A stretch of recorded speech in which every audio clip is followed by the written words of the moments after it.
At 30,000 feet, a simple request for dinner should have been routine.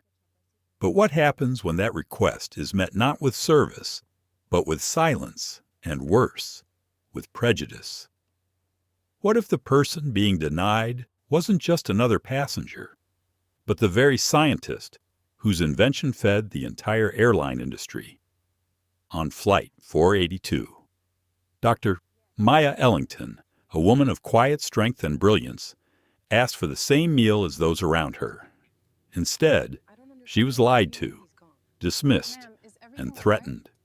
In that moment, she faced a choice: accept the humiliation in silence, or act.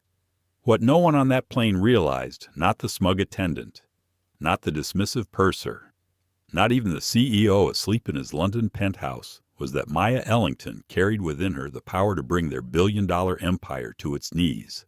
How does a single act of disrespect spiral into global chaos? How does dignity, when defended, echo from one airplane seat to boardrooms across the world? This is the story of a quiet storm at 30,000 feet and the reckoning it unleashed. If stories like this move you, don't forget to like, share, and subscribe. Now, let's begin. The sound of boarding announcements echoed faintly across the polished marble of Los Angeles International Airport. It was late afternoon, and the golden haze of a California sun filtered through the wide glass windows of the international terminal.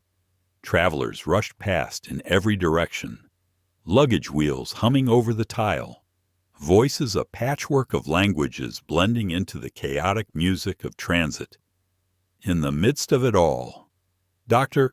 Maya Ellington walked with quiet composure. She wasn't the kind of traveler who drew immediate attention. She wasn't dripping in designer labels or trailed by assistants juggling suitcases. Instead, her presence was marked by a calm elegance that stood out precisely because she didn't demand that it be noticed. She carried one sleek black leather carry-on and a slim laptop case slung across her shoulder. Her attire was understated but refined dark tailored jeans, a cream silk blouse, and a soft gray blazer.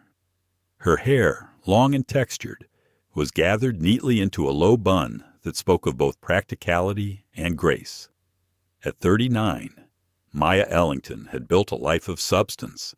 She wasn't merely successful, she was formidable.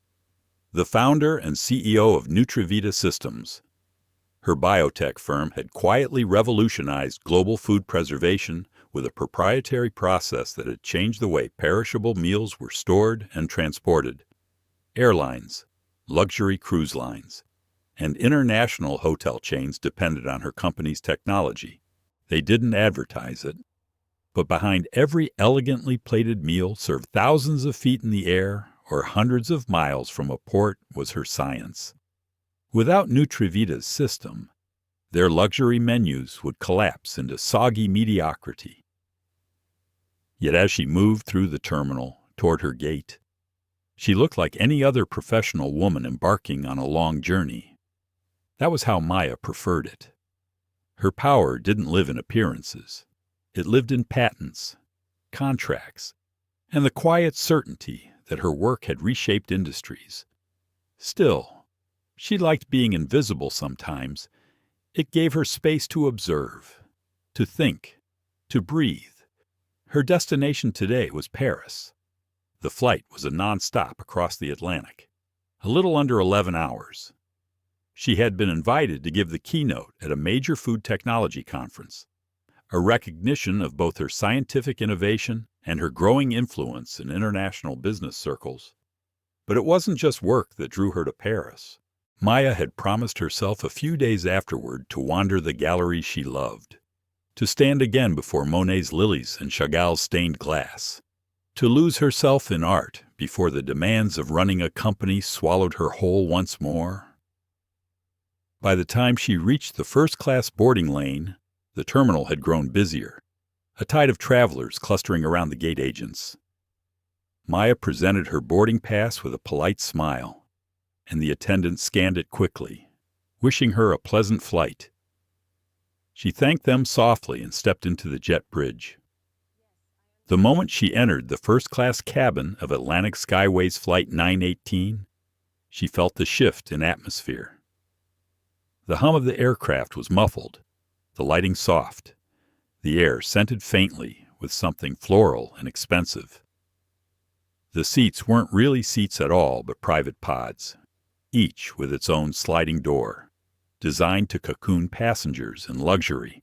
The space was calm, almost reverent, as if the chaos of the terminal had been left behind. Maya slid into her seat. 2-0. She set her carry-on into the overhead bin and her laptop case by her feet, then lowered herself into the wide leather chair. The seat embraced her in comfort, a world away from the rigid lines of economy. She leaned back, closed her eyes for a moment, and let the quiet hum of the cabin wrap around her.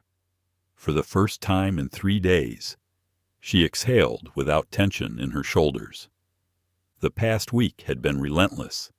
Negotiations with European partners, back-to-back investor calls, endless technical reviews. Success was thrilling, but it was also exhausting. There were nights when she lay awake, replaying conversations, recalculating risks, planning the next 5 moves like a chess master who could never stop playing. She was tired, not weak, but deeply, profoundly tired. And in this small sanctuary of first class, she wanted something simple, a meal, a glass of champagne, and the steady hush of hours of uninterrupted sleep. The other passengers began to filter in. Across the aisle in 2D sat a woman draped in jewels, her perfume already wafting across the narrow space. The man in 1A, a tall, silver-haired businessman, settled with practiced ease into his pod, immediately pulling out his phone to dictate notes. Maya glanced at them briefly, then returned her focus to adjusting her seat and scrolling through the in-flight entertainment menu. As the cabin filled, the lead flight attendant made her way down the aisle. She introduced herself crisply as Karen Whitmore, her voice clipped, professional, but with a smile that barely brushed her lips. She paused to engage warmly with the man in 1A, asking about his destination, sharing a small laugh at something he said. She admired the sparkling bracelet on the wrist of the woman in 2D, complimenting her taste. When Karen reached Maya's seat, the smile dimmed into formality. "Welcome aboard, ma'am," she said, her tone polite but flat. "Can I offer you something to drink before takeoff?" Maya returned the courtesy with genuine warmth. "Yes, thank you. A glass of champagne would be lovely."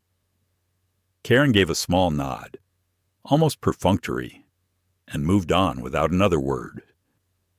A few minutes later, Maya's champagne appeared on the small tray table. No smile, no eye contact. The glass was set down swiftly, as though checking off a box. Maya noticed the difference immediately. She had lived long enough to recognize the quiet sting of being marked as an outsider. It wasn't loud, it wasn't obvious. It was subtle, a shift in tone, a missing courtesy, a smile withheld, a message, almost invisible, that whispered, "You don't quite belong here." She took a sip of the champagne, letting the bubbles fizz gently across her tongue. She refused to let it bother her. She had known this kind of dismissal in boardrooms, in academic halls, in quiet corners of society where expectations had already been written against her. Petty slights, she reminded herself, were beneath her attention. Her energy was reserved for greater battles, the ones that truly mattered. As the aircraft doors closed and the engines roared to life, Maya felt the vibration carry through the cabin, the promise of transatlantic flight beginning. She leaned her head against the seat, closed her eyes again, and let herself drift into the rhythm of takeoff. Outside, the runway blurred into streaks of light, Inside, her world seemed still, calm, suspended. She didn't know it yet, but within hours, this calm would fracture. A single dismissive act, rooted in prejudice, would ignite a storm that would ripple far beyond the confines of this aircraft. The woman who sat quietly in seat 2A, sipping champagne, would soon become the epicenter of a corporate earthquake. For now, though, she allowed herself to rest. The climb out of Los Angeles was smooth, the late afternoon sky melting from gold to a deepening blue as the Boeing 787 banked over the Pacific. The cabin lights dimmed to a warm glow, giving the space the hushed atmosphere of an exclusive lounge. Dr. Maya Ellington stretched her legs, appreciating the comfort of her pod. The leather was soft, the design carefully engineered to make passengers feel like they were cocooned from the world outside. She glanced briefly around the cabin. First class on a transatlantic route was a world of its own, a theater of subtle performances, where people who were used to power and privilege carried themselves with the same assurance they wore their suits. The man in 1A, whom Maya had noticed earlier, was now leaning back in his seat with a scotch in hand. His salt and pepper hair and tailored pinstripe suit made him look every inch the corporate executive. His voice carried just enough that Maya caught snippets of his conversation with the flight attendant who had served him. He was speaking about mergers, about valuations, about a deal that would shake up the whole sector. Across the aisle in 2D, the jeweled woman had already removed her heels and was reclining in her seat, her bracelets jingling softly as she adjusted the settings on her entertainment screen. Her perfume hung in the air, expensive and floral, and every gesture she made suggested she was used to being admired. Maya guessed she was perhaps the wife of a financier, or perhaps wealthy in her own right. Either way, she radiated entitlement in a way that seemed effortless. Maya pulled out a book from her bag, a slim volume of poetry she had been saving for this trip. It was one of her rituals when she traveled to lose herself in words that had nothing to do with business, science, or negotiations. She traced her fingers lightly over the page as she read, letting the rhythm calm her. For a moment, she forgot where she was. The quiet was interrupted when a younger attendant arrived at her seat. His name tag read Daniel Ruiz. His smile was genuine, and his tone carried warmth that contrasted with Karen's brittle efficiency. "Good evening, Dr. Ellington," he said softly. "I just wanted to make sure you were comfortable. Would you like me to explain the seat functions or the menu for tonight's service?" Maya looked up, slightly surprised by the kindness. "Thank you, Daniel. I think I'm all set with the seat, but I would appreciate a quick overview of the dinner menu later." "Of course," he said with a nod, his expression sincere. "We'll be serving shortly after we reach cruising altitude.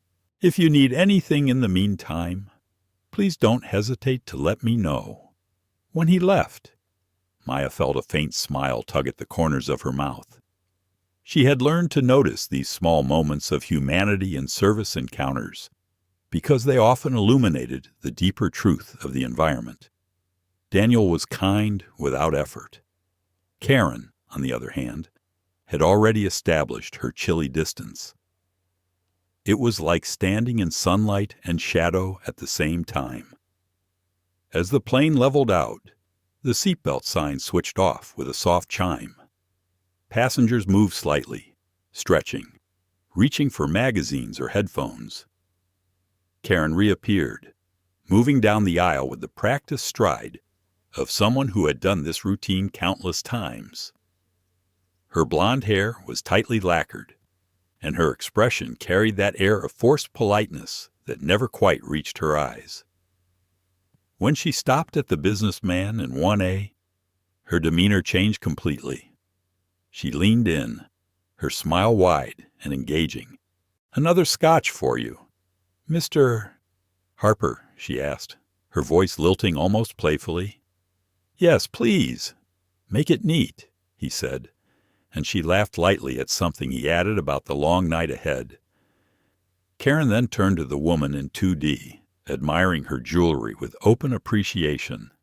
"That's such a beautiful necklace," she said, her tone dripping with admiration. "Did you pick it up in Milan?" The woman smiled, pleased with the attention. "Rome. Actually, last spring." Karen clapped her hands together softly. "Exquisite taste. I'll get your Chardonnay right away." Maya observed the interactions carefully, not with jealousy, but with a kind of anthropological detachment. She saw the differences in tone, the warmth that blossomed for some and withered for others. When Karen finally arrived at her seat, the transformation was striking. The smile faded to something perfunctory, mechanical. "Would you like another drink?" Karen asked, her voice clipped, eyes glancing past Maya rather than at her. "I'm fine for now. Thank you," Maya replied gently, though inside she noted the shift. She had cataloged enough experiences like this to recognize the pattern. It wasn't always overt. Sometimes it was as simple as a smile withheld, an absence of courtesy that everyone else received. Sometimes it was in the smallest gestures that the truth revealed itself. She returned to her book, but her concentration was broken. Her thoughts wandered instead to the countless moments in her life when she had been made to feel like an intruder in spaces she had earned her way into. The boardroom, where she had been asked whose assistant she was. The academic conference, where someone assumed she was part of the catering staff. The venture capital pitch where an investor had praised her poise, before questioning if she had the stamina to lead. It wasn't bitterness that colored her thoughts. It was clarity.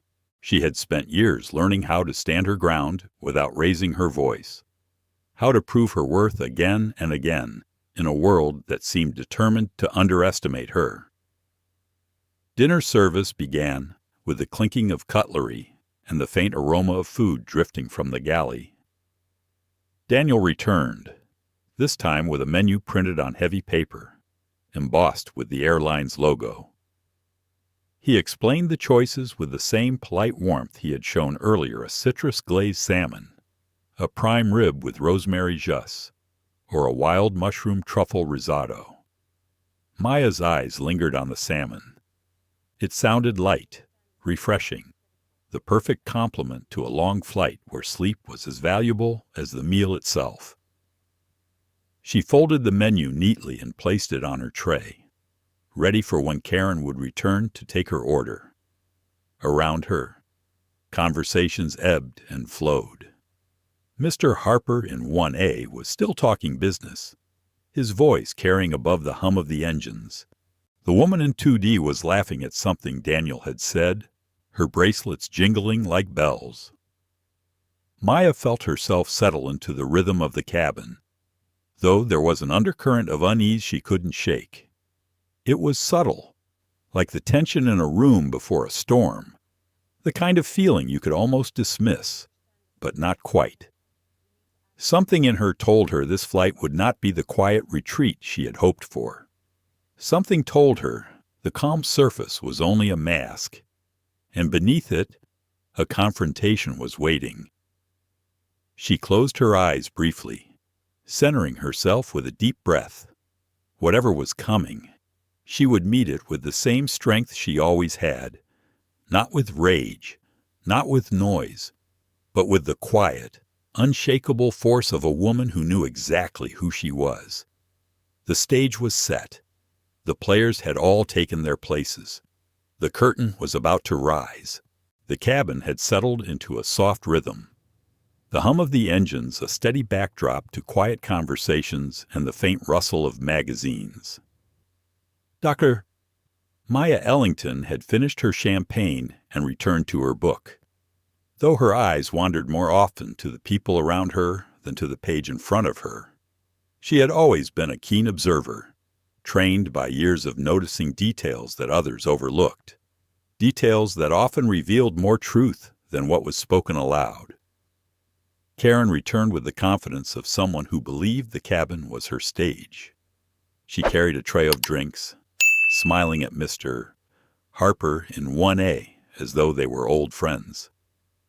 Her voice softened, warm and conversational, when she leaned over his seat to set down a fresh glass of scotch. "Another neat pour for you, sir," she said, her tone almost playful. "Perfect. Thank you." "Karen," he replied, and the two shared a brief exchange that sounded more like two colleagues at a private club than an attendant serving a passenger. From across the aisle, Ms. Davenport in 2D raised her manicured hand. The diamonds on her wrist caught the light as she called out, "Karen, could I have another Chardonnay when you get the chance?" "Of course, Mrs. Davenport," Karen said, her voice rich with admiration, as though the request were an honor to fulfill. When Karen approached Maya's seat, however, the warmth drained away. The smile faded. The tone shifted back into something efficient, cold, and transactional. "Would you like another champagne?" she asked, eyes already flicking down her notepad, as if she were ticking off a list. Maya studied her for a moment. She recognized the subtle dissonance in tone. The warmth that had flowed so easily for others was absent here. She smiled politely, her voice steady. "I'll just have water for now." "Thank you." Karen gave the smallest of nods and moved on without a word of acknowledgement. It was a small thing, just a glass of water placed on a tray table, but Maya felt the familiar sting. She had encountered these moments countless times before. They never came in the form of a shouted insult or overt exclusion. Instead, they crept in through differences in tone, in body language, in the things said to others, but withheld from her. They came in moments where humanity was rationed, portioned more generously for some, more sparingly for others. She reached for her book again, but found the words swimming on the page. Her thoughts drifted to the first time she had ever felt this kind of exclusion in a space she had worked so hard to enter. It had been years ago, during her doctoral program. She remembered walking into a seminar room, eager, prepared, her research slides tucked carefully into her folder. One of her professors, a man she had admired for his brilliance, had glanced at her and then asked, "Are you here to take notes for one of the presenters?" She had been too shocked to respond at first. Then she had stood straighter, introduced herself, and proceeded to deliver a presentation that left the room silent with its precision.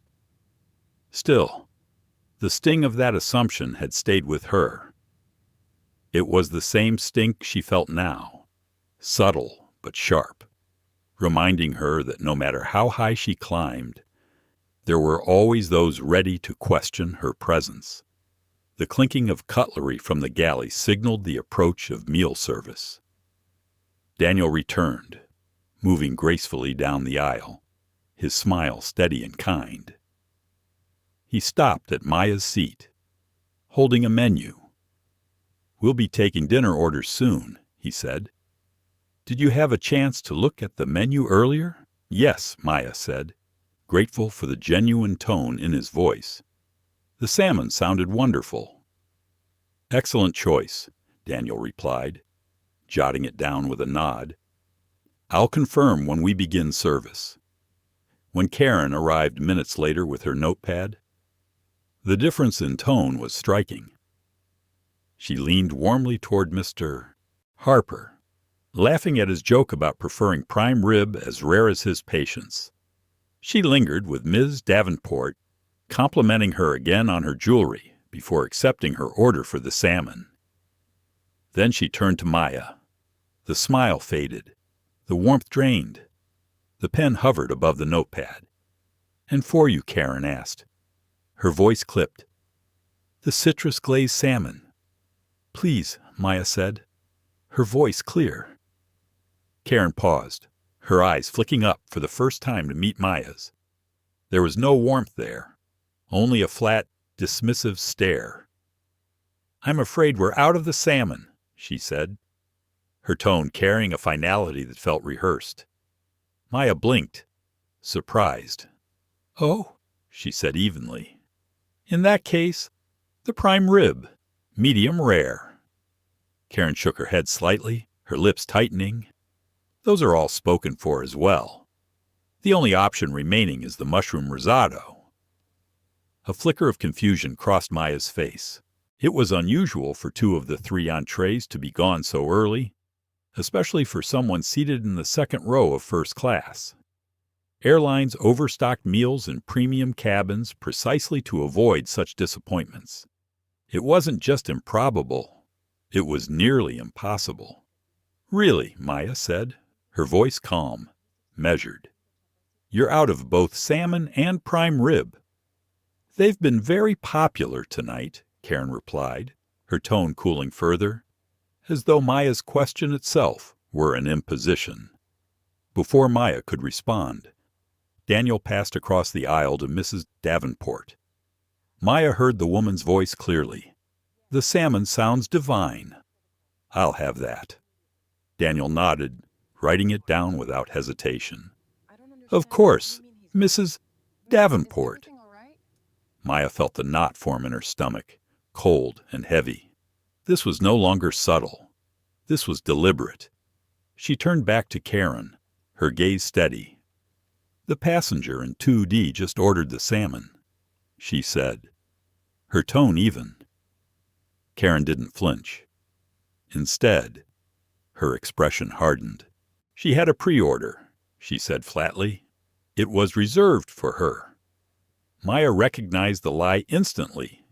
She knew how the system worked. Pre-orders were flagged in the manifest and processed differently.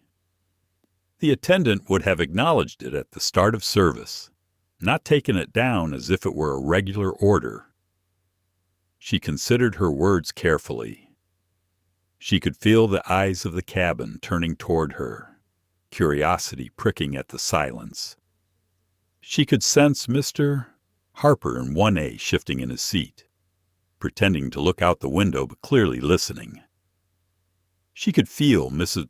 Davenport's gaze lingering with something like smug satisfaction. Inside, Maya's thoughts raced. Should she push back here, expose the lie for what it was, or should she let it go? Allow the sting to fade, keep her dignity in silence.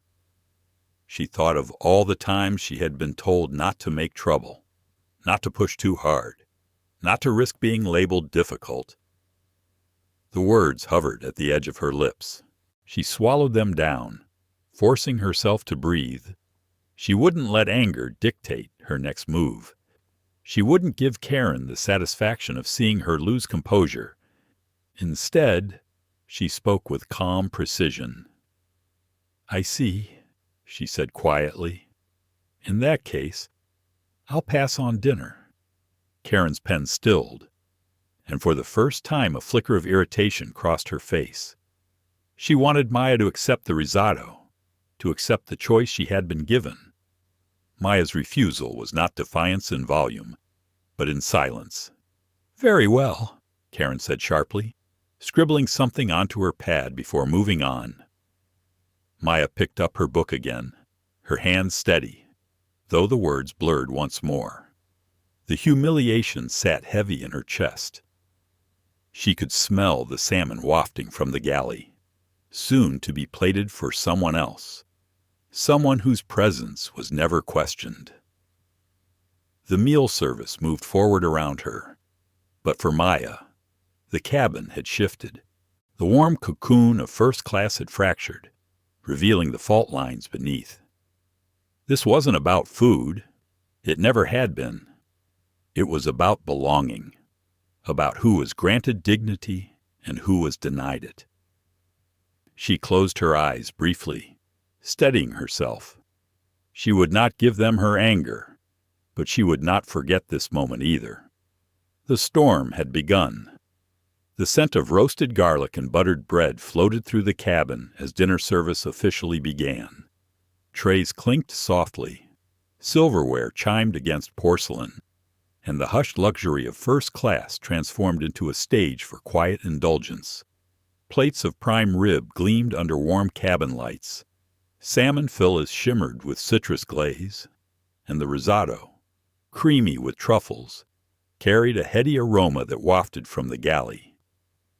Maya sat upright, hands folded lightly in her lap, her eyes fixed on the magazine in front of her, though she wasn't truly reading.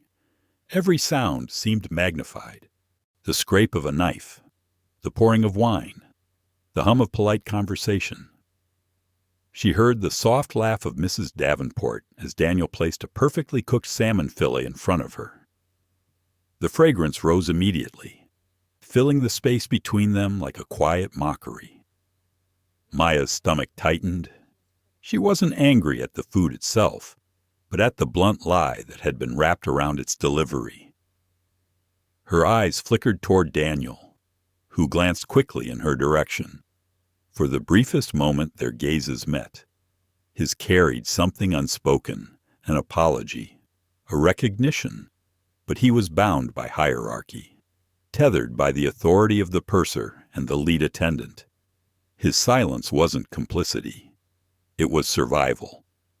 Maya gave him the faintest nod, a silent message of understanding. Karen moved through the aisle with her head held high, her smile wide again as she served Mr.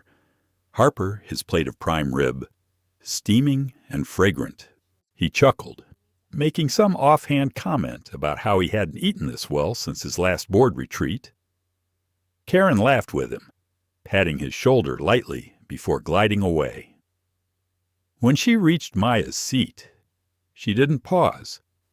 She placed a small bowl of salad on the tray table, her movements clipped and deliberate. The lettuce leaves glistened under the cabin lights, a side dish masquerading as a meal. She didn't ask if Maya wanted it. She didn't offer dessert or an alternative. She simply set it down as though the matter had been settled. "Enjoy," Karen said curtly, her eyes already shifting past Maya. Maya looked down at the salad. The humiliation rose again, hot and sharp, though her face remained serene. She took a slow breath, lifting her gaze to meet Karen's retreating back. For a moment, she thought about letting it go, about swallowing the slight and finishing the flight in silence. She could sleep, arrive in Paris, and leave this behind, like all the other small indignities she had carried quietly over the years. But something in her resisted. Perhaps it was the blatantness of the lie, the audacity of being dismissed so openly in a space she had paid dearly to occupy. Perhaps it was the way Karen's words for you had hung in the air, heavy with exclusion. Or perhaps it was the knowledge that silence, though easier in the moment, would only feed the pattern.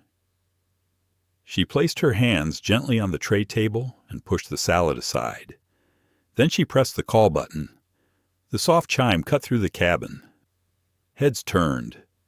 Karen appeared almost immediately, her expression strained, as though she had anticipated this moment. "Yes, ma'am," she said, her tone tight. Maya kept her voice calm, precise. "I'd like some clarification. When I asked for the salmon, I was told it was unavailable. When I asked for the prime rib, I was told the same. Yet the passengers seated near me were served both. Could you please explain how that is possible?" Karen's eyes flickered briefly, but her posture remained rigid. "As I mentioned earlier, those entrees were spoken for. After I ordered them," Maya asked, her tone soft but pointed. "I am aware of how the system works. Orders are fulfilled beginning with the first row. I ordered before Mrs. Davenport, yet she received the salmon. I'd like to understand how that decision was made." A faint pink flush crept up Karen's neck. Her mask of professionalism wavered. She leaned slightly closer, her voice dropping just enough that only Maya could hear. "We don't have to show passengers our manifest. The salmon is not available for you. You can have the risotto or the salad. That's your choice." The words hung in the air like a slap. "Not available for you." Maya felt the silence swell around her. She was aware of eyes turning again, of Mr. Harper shifting uncomfortably, of Mrs. Davenport smirking faintly behind her wineglass. She was aware of Daniel, frozen near the galley, his expression taut with unease. Her heart beat steadily, though her hands remained perfectly still. She thought of every time she had been told to let it go, to avoid confrontation. She thought of the young women who worked in her company, who looked to her as an example. She thought of her mother's voice reminding her, again and again, that dignity is not given, it is defended. She spoke softly, her voice carrying more weight than a shout ever could. "Very well. I've lost my appetite." Karen's jaw tightened. For a moment she seemed ready to argue, to press further, but instead she straightened abruptly, turned on her heel, and walked away. The cabin remained silent, thick with tension. Maya picked up her book again, though she didn't turn the page. She let the moment sit, let the weight of it press down on the air. She wouldn't eat the risotto. She wouldn't give them the satisfaction of choosing between scraps. Minutes passed before the rhythm of service resumed. The sound of forks scraping plates, of glasses clinking against one another, filled the void. The aroma of prime rib and salmon swirled together in the cabin, a fragrant reminder of the slight. Maya kept her eyes fixed on the page, though she absorbed nothing. Her mind replayed Karen's words, each syllable etched into her memory.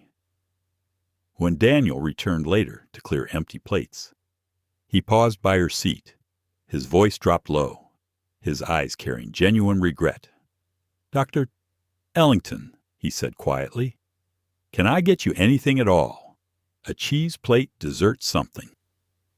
Maya met his gaze, and for the first time that evening, her expression softened.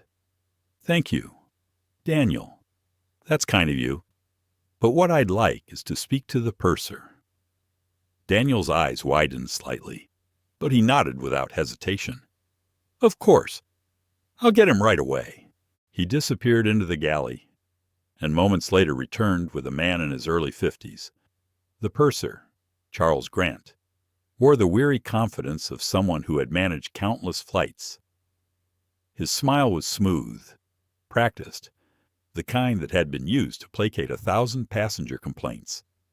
But there was something rehearsed about it, a polish that didn't quite conceal the sharpness underneath. "Dr. Ellington," he began, his tone calm and diplomatic. "I understand there's been some confusion regarding your meal choice." "There was no confusion," Maya said, her voice level. "I was told both the salmon and the prime rib were unavailable. Yet I watched as passengers who ordered after me received them. Your attendant then told me those meals were reserved, though I know the process and can assure you that isn't true. This wasn't confusion. This was a denial of service." Charles's smile faltered, just briefly. He glanced over his shoulder where Karen stood with her arms crossed, her chin tilted upward in defiance. She leaned in and whispered something into his ear. His expression shifted almost immediately, from placating to defensive. "Karen informs me," he said, "that you became aggressive when she was simply trying to explain a stocking issue. We did have a last-minute catering error at LAX. The manifests weren't updated correctly. She was doing her best under the circumstances. Sometimes passengers misinterpret tone when our staff is under pressure." Maya's brows lifted slightly. It was almost impressive, the swiftness with which the narrative had been twisted. She had been painted as the aggressor, her calm precision reframed as hostility.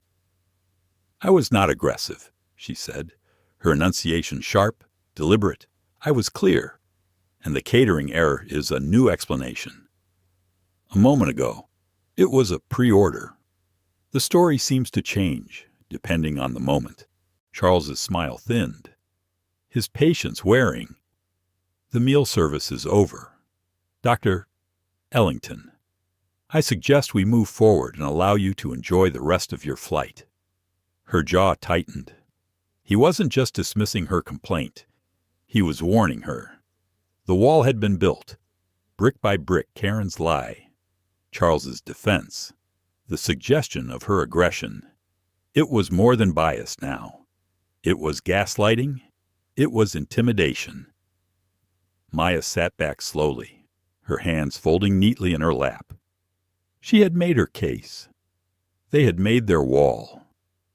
The question now was not whether she would fight, but how. Her silence wasn't surrender. It was preparation.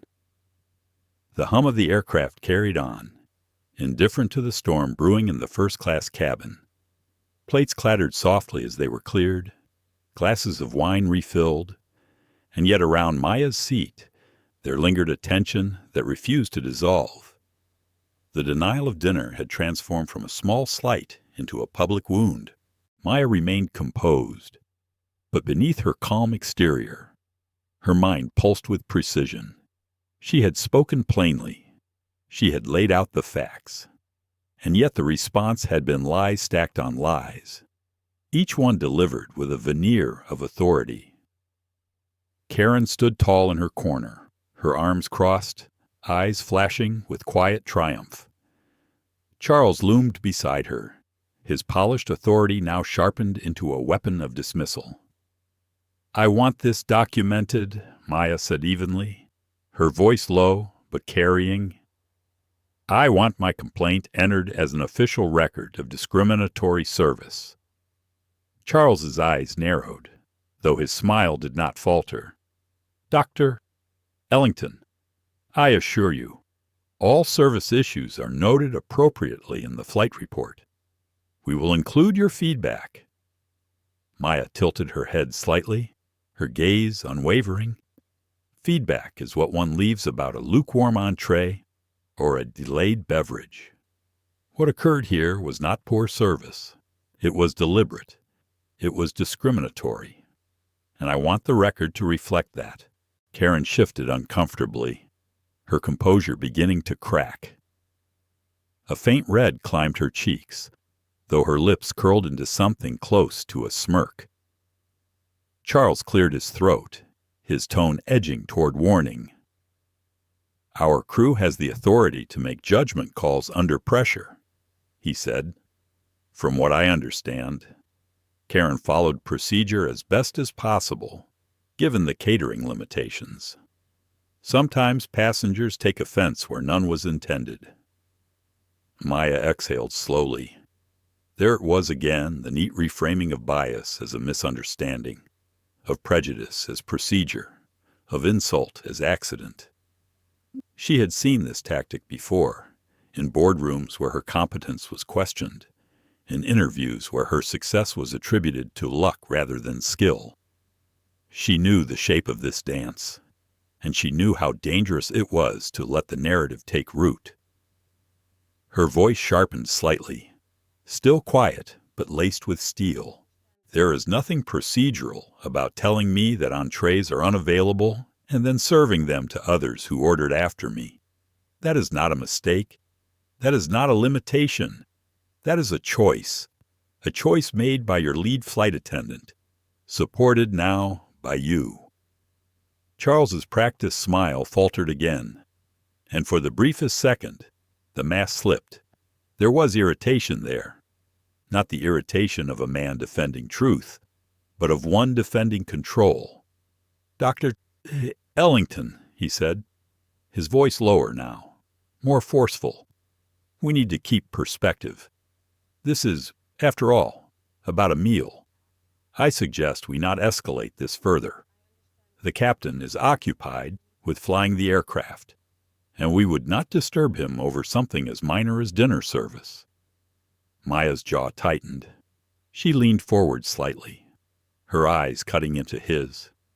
This is not about dinner. Do not reduce my dignity to a plate of food. This is about being told I do not belong, about being lied to, about being gaslighted in front of an entire cabin. And if you believe that is minor, then your perspective is exactly what perpetuates this. Silence followed. Mr. Harper in 1A shifted uncomfortably, pretending to study the in-flight map on his screen. Mrs. Davenport sipped her wine slowly, her eyes glinting with the satisfaction of a spectator at a performance. Daniel lingered near the galley, his posture tense, as if willing himself invisible while still silently bearing witness. Karen broke the silence with a sharp exhale. We've done everything by the book, she said, her tone brittle, defensive. It's not our responsibility if passengers interpret things however they wish. The words dripped with disdain. Maya stared at her, calm, collected. Interpretation? She repeated softly. Mrs. Davenport received salmon moments after I was told it was unavailable. Mr. Harper received prime rib after I was told those were spoken for. There is no interpretation required. It is observable fact. Charles stepped in again, his tone now taking on the dangerous edge of authority. Dr. Ellington, let me be very clear. We will note your concerns in the flight record, but continued disruption to service could result in further action upon landing. I trust you understand. There it was, the threat, the quiet but unmistakable message: accept your place, accept our narrative, or suffer consequences. Maya felt the heat of humiliation spread through her chest, but she steadied herself, pressing her palms flat against her lap. She thought of the younger women in her company, of every mentee she had ever encouraged to speak truth, even in the face of power. Her mind flashed with memories. The investor who once told her that her company was admirable for a side project before she proved him wrong.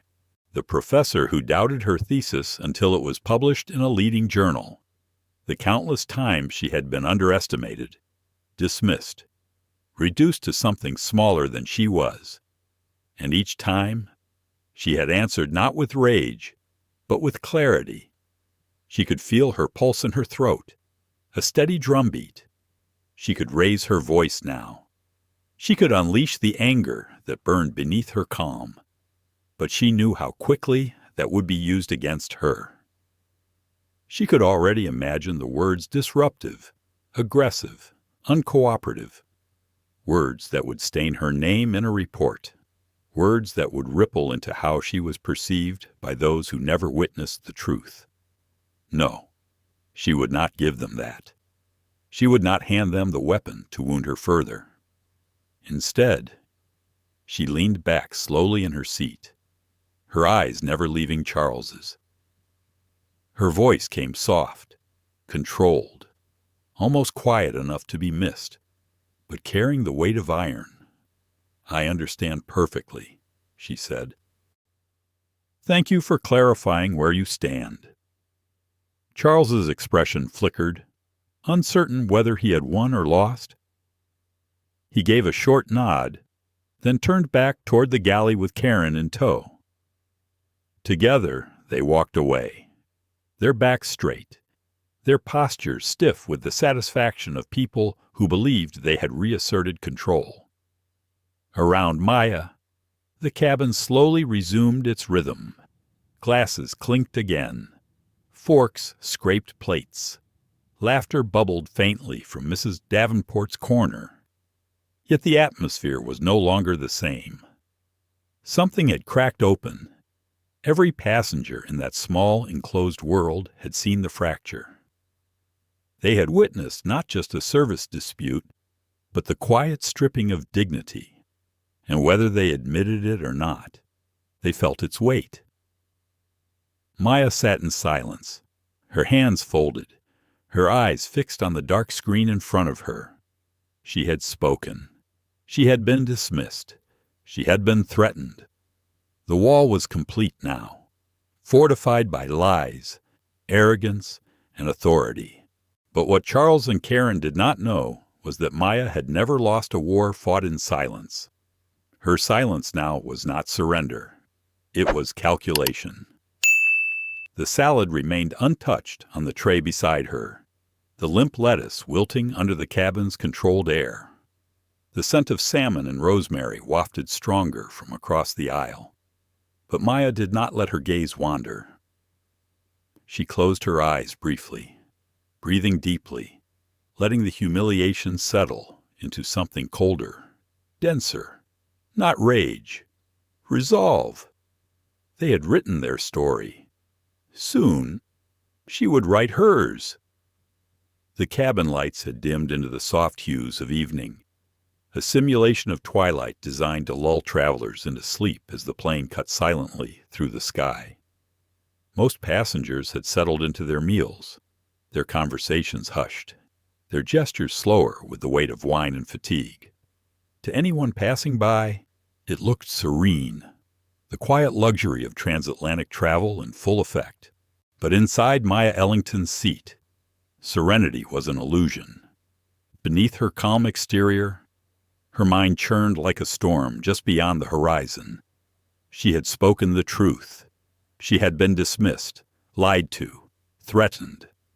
And now she sat in silence, her dignity intact, yet her spirit vibrating with the strain of keeping her composure. She stared at the dark screen in front of her, its reflection showing only the faint outline of her own face. She thought about how many times she had been here before, not on an airplane, but in this place of choice, this intersection between silence and resistance.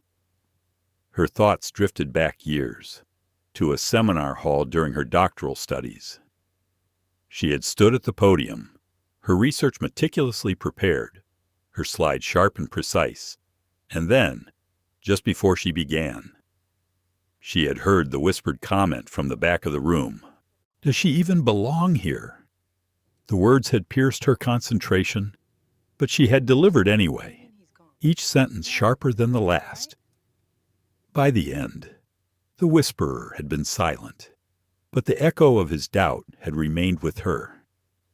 She remembered another moment, earlier still, when she was 14, a science fair in her hometown gymnasium.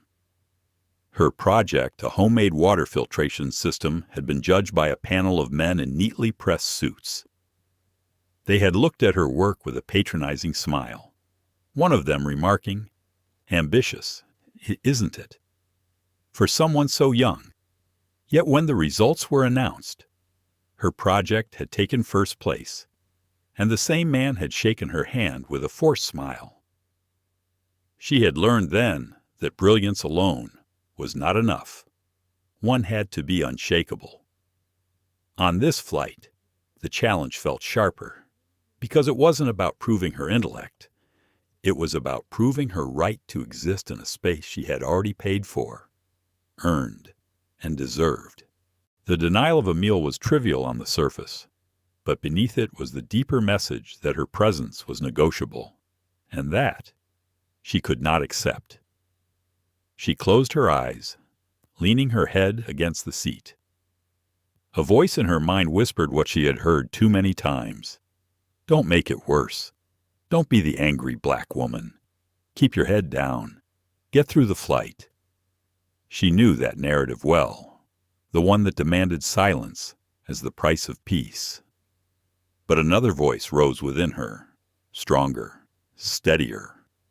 "And what has silence ever given you? Did silence win you the grant for your research? Did silence secure the contracts that made your company thrive?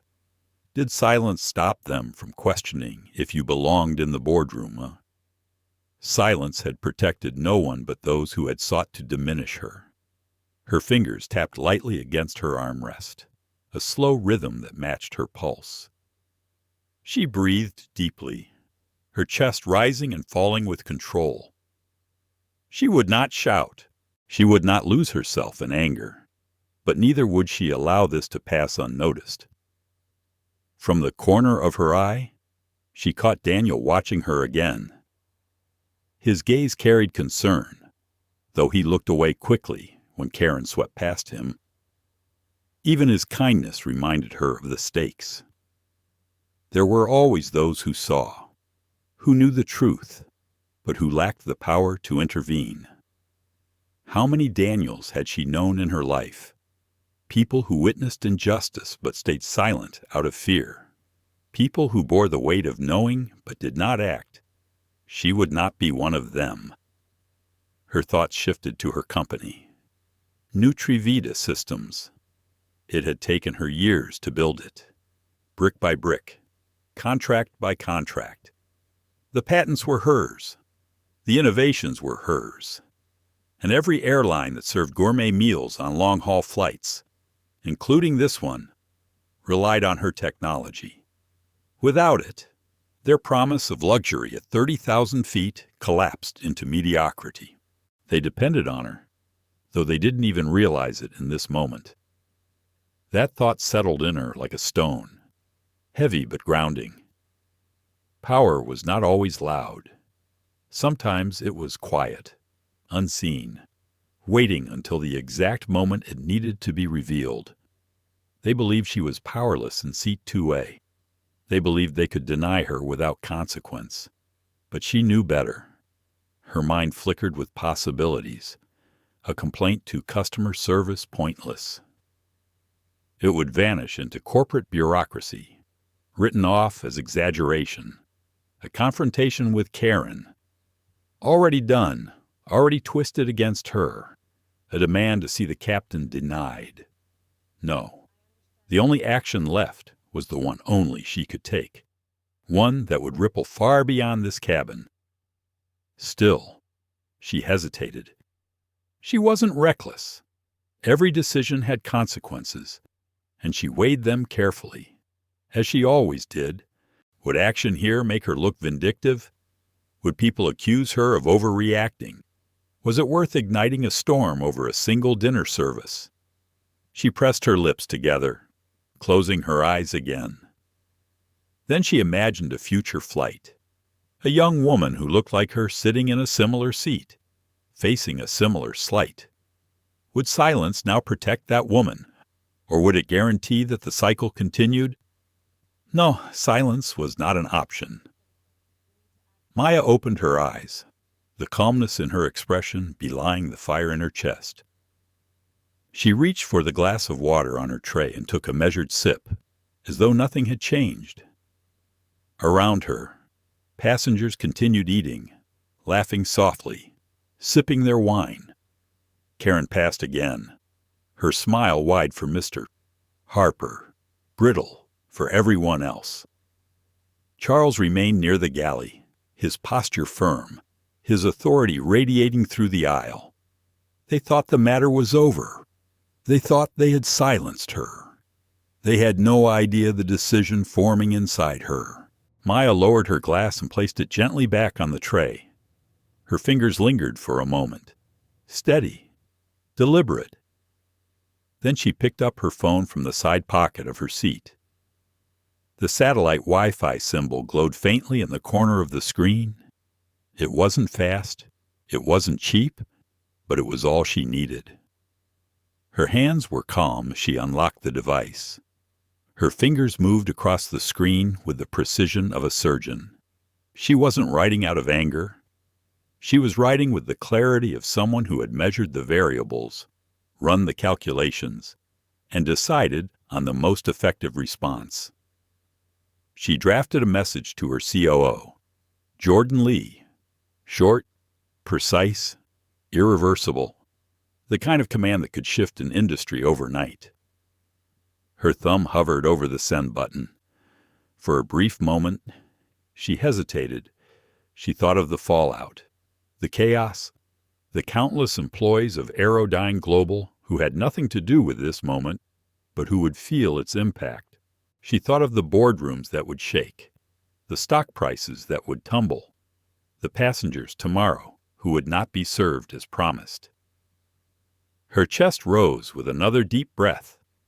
Then she remembered Karen's words. Not available for you. Her thumb pressed down. The message vanished into the ether, arcing toward the satellite, racing across oceans to a secure server. Maya set the phone face down on the tray. She leaned back in her seat, her expression serene. To anyone watching, she looked like a passenger readying herself for sleep. But inside, the storm had been unleashed. The plane glided steadily over the Atlantic, its engines thrumming with the kind of mechanical certainty that passengers trusted without question. Inside the hushed first-class cabin, Maya Ellington leaned back in her seat, her phone resting face down on the tray beside her glass of water. To anyone watching, she looked tranquil, as though she had finally surrendered to the rhythm of the flight. But beneath the polished calm, something irreversible had been set in motion. One small message, a handful of words typed with deliberate precision, was now racing across encrypted servers, activating protocols known only to a few. Maya closed her eyes, not in sleep, but in thought. She pictured Jordan Lee, her COO, sitting in their Boston office. She could see him glancing at the alert, his face tightening as he read the words. She could imagine him pulling up the necessary documents, signing the suspension order, and transmitting it to Aerodyne Global's executive team. It would be night in Boston, but Jordan was always awake, always ready.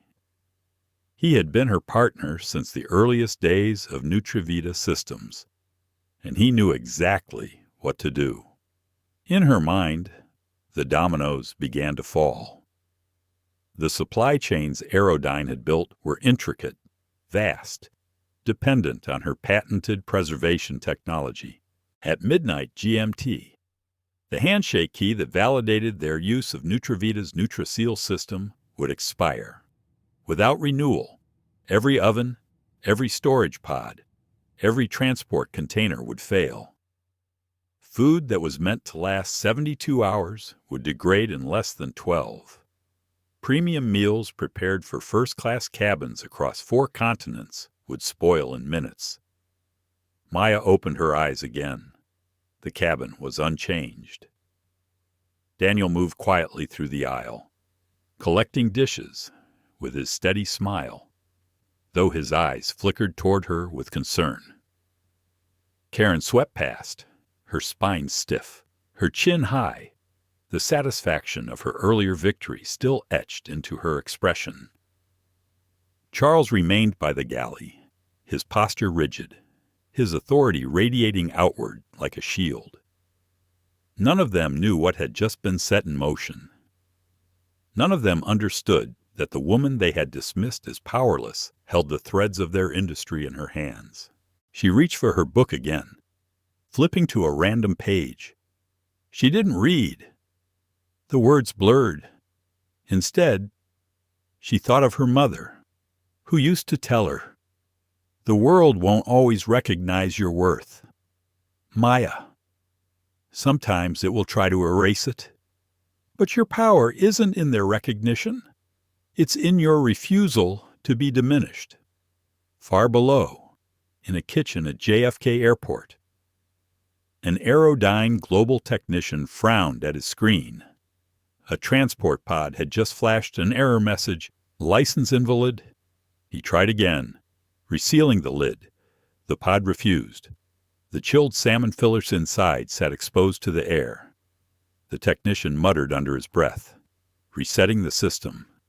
The error persisted. At Frankfurt, a galley oven on a transatlantic inbound flight blinked red. The pilot's report was terse. Oven 2 not responding. Display reads license. Invalid. The flight attendants scrambled to find alternatives, serving cold bread and cheese to passengers who had paid thousands for their seats. Confusion rippled through the crew. In Singapore, Dozens of kitchen staff stared in disbelief as the entire line of storage pods failed at once. Lids popped open with soft beeps, the food inside suddenly unprotected. Phone calls lit up within minutes, frantic voices demanding explanations. In New York, Aerodyne's CEO, Richard Halden, was asleep in his penthouse overlooking the Hudson River. His phone buzzed once, then again, then relentlessly until he finally stirred. He reached for it groggily, squinting at the screen. Severity Alpha License Suspension. His heart lurched. He sat bolt upright, the fog of sleep evaporating instantly. He opened the message. Nutravita Systems had suspended Aerodyne's license for use of the NutraSeal technology, effective immediately. The grounds breach of contract, discriminatory conduct by client personnel. Richard's throat went dry. He dialed his general counsel with shaking hands. "What the hell is going on?" he barked when the man answered. "We got the notice half an hour ago," came the reply. "It's real. Dr. Ellington signed it herself. There's nothing we can do. The system will lock out globally at midnight. Find her," Richard snapped.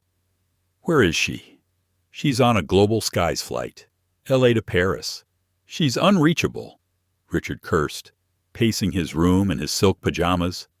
He could feel the blood draining from his face. Without Nutravita's technology, Aerodyne was nothing, a glorified caterer, vulnerable, replaceable. The market would smell blood the moment the news leaked. He glanced at the after-hours stock ticker on his phone.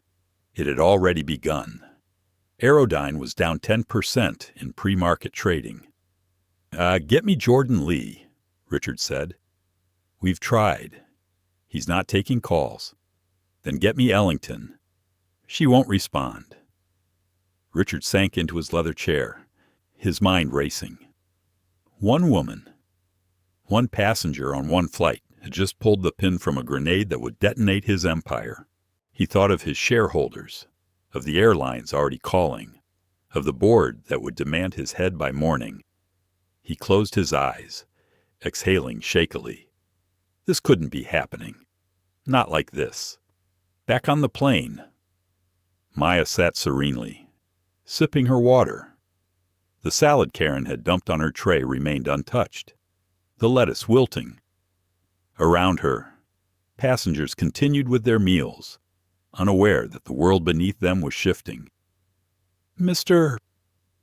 Harper scrolled through his emails on his tablet, oblivious. "Mrs. Davenport leaned back with her wineglass, savoring her salmon with smug delight. Maya watched her quietly, not with envy, not with bitterness, but with the clarity of someone who saw the entire system laid bare. Mrs. Davenport ate her salmon because she fit the mold of belonging. Maya had been denied because she did not. That was the entire equation, and equations, Maya knew, could be rewritten. Daniel approached again, collecting glasses. He paused at her seat, lowering his voice. "Dr. Ellington," he said softly, "are you sure you don't want anything? Dessert, maybe just something small." Maya looked at him, her eyes gentle. "Thank you, Daniel," she said quietly. "But no, I'm fine." She wasn't fine. Of course. The sting was still there, sharp as ever. But she wouldn't let them see her hunger, her need. She had already fed something far more important justice in its most uncompromising form.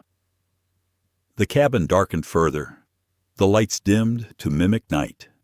Passengers reclined their seats, settling in for the long crossing. Maya adjusted her blanket, closing her eyes at last.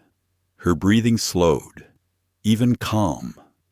The storm outside her body raged elsewhere now, in kitchens, in boardrooms, in frantic midnight phone calls. Karen walked past once more, glancing at Maya with that same condescending look, as though she had won, as though the silent passenger in 2A had been subdued. Maya opened her eyes briefly, meeting her gaze with unreadable calm. Karen saw nothing. She had no idea that the woman she had tried to diminish had just sent shockwaves through an entire industry. She didn't know that by morning. Her employer would be in free fall. She didn't realize that the words not available for you would echo back as the most expensive mistake of her career. Maya closed her eyes again. The engines hummed. The cabin slept. The world below convulsed. And in seat 2A, the architect of it all rested, serene and unshaken. At 37,000 feet, the cabin remained a bubble of artificial calm. The lights were dimmed to a dusky glow. The engines droned with hypnotic steadiness, and most of the passengers around Maya had reclined their seats into cocoons of comfort. To the casual eye, it was an uneventful night flight crossing the Atlantic. But beyond the plane, invisible to those sleeping within it, an empire was cracking apart. In Aerodyne's London operations hub, alarms were already sounding. A line of error messages scrolled endlessly across monitors in the control room. Red notifications blinked on screen after screen, ovens failing to initiate, pods refusing to seal, refrigeration units flashing invalid license. Engineers and supervisors huddled together, their voices rising in disbelief. "This can't be right," one muttered, running a hand through his hair. "We tested the handshake keys yesterday. Run the override." Another said, tapping furiously at a keyboard. "I already did. It won't accept it." The phones on the supervisor's desk rang incessantly, each call more frantic than the last. Airline partners demanding explanations, crews stranded mid-service, chefs furious that hours of preparation had spoiled in minutes. The entire backbone of Aerodyne's premium service was disintegrating before their eyes. At JFK, the chaos was no less.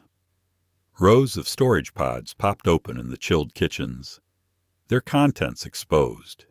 Delicate entrees rendered useless. Salmon fillets dulled under fluorescent lights. Beef cooled into inedible slabs.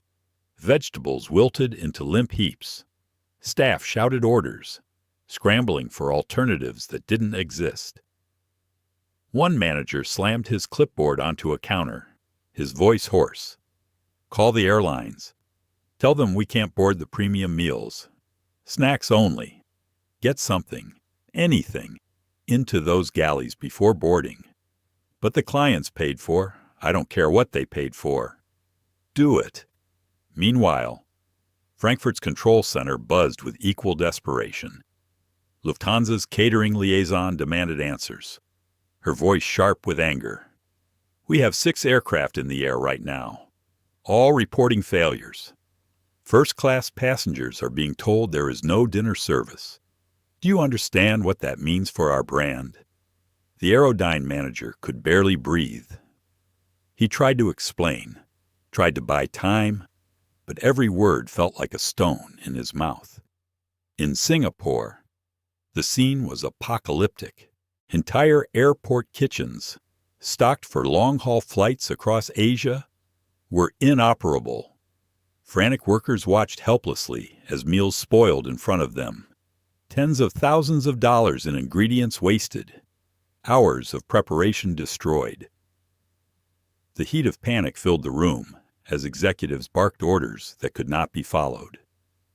By midnight GMT, the collapse was total. Hundreds of aircraft carried passengers expecting fine dining and were instead offered cold rolls and fruit cups. Crew members apologized through gritted teeth, knowing their words rang hollow.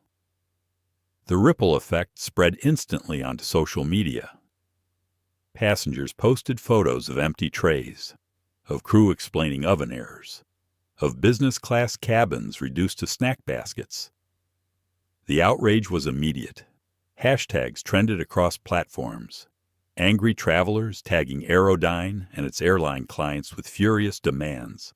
In New York, Aerodyne's CEO, Richard Halden, was pacing the length of his penthouse office, still in his nightclothes.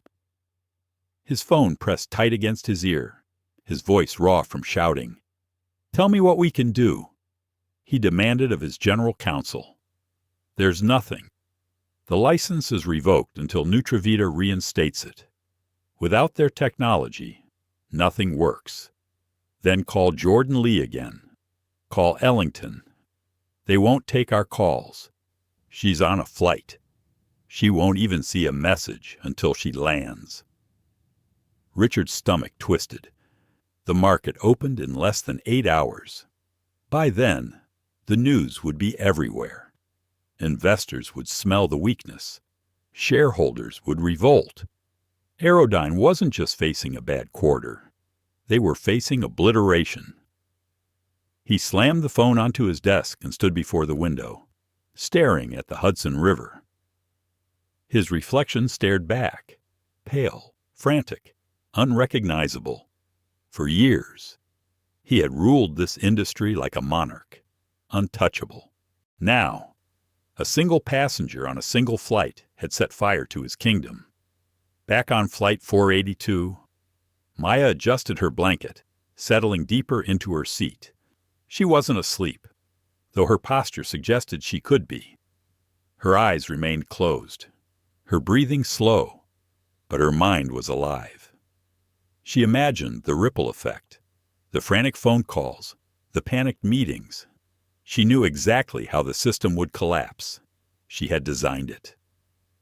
Her hand brushed lightly against her phone on the tray, as though reassuring herself it was still there. She had acted not out of spite, but out of principle, and principle carried consequences.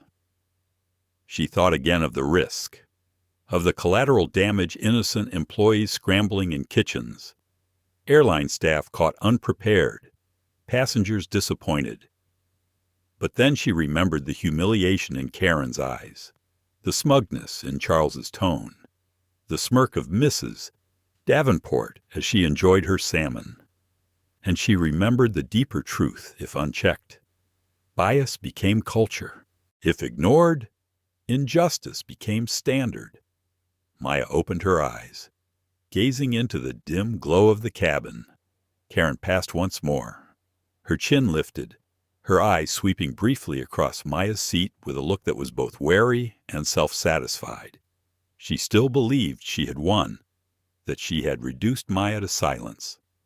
Maya allowed herself the faintest smile. Let her believe that for now. By morning, the truth would be undeniable. In London, at Global Sky's headquarters, the airline's executives were already in emergency session. Reports had come in from flights across Europe, ovens failing, meals undeliverable, premium passengers irate. The head of customer service spoke urgently. "This isn't a glitch. It's systemic. Every Aerodyne-equipped flight is affected. We're facing refunds, compensation claims, public outrage." The CEO pressed his hands against the table, his face pale. "Call Aerodyne. Get an explanation." "They're not answering," someone replied. "Then find out who's behind this." One young analyst spoke up hesitantly. The suspension notice references a breach of Nutravita's brand integrity clause, signed by Dr. Maya Ellington. The room fell silent. The CEO straightened slowly. He knew the name. Everyone in the industry knew the name. "She was on one of our flights tonight," the analyst added. "LAX to Paris, first class, seat 2A. The CEO's stomach dropped. One woman, one incident, and now the airline itself was entangled in catastrophe. By dawn, media outlets would swarm the story, the image of privilege disrupted, of premium service failing, of airlines scrambling to placate furious passengers. It was irresistible. Aerodyne's carefully cultivated reputation as the titan of airborne luxury was evaporating in real time. On the plane, the night stretched on. Passengers dozed, unaware of the storm unraveling below them. Maya sat upright again, staring at the window. The dark expanse of the Atlantic stretched endlessly, dotted with faint stars above. She felt a calmness wash over her. Not triumph, not revenge, but something steadier. Resolve. She had been told she didn't belong. She had been denied dignity in the simplest of ways. And in response, she had shown them what true power looked like.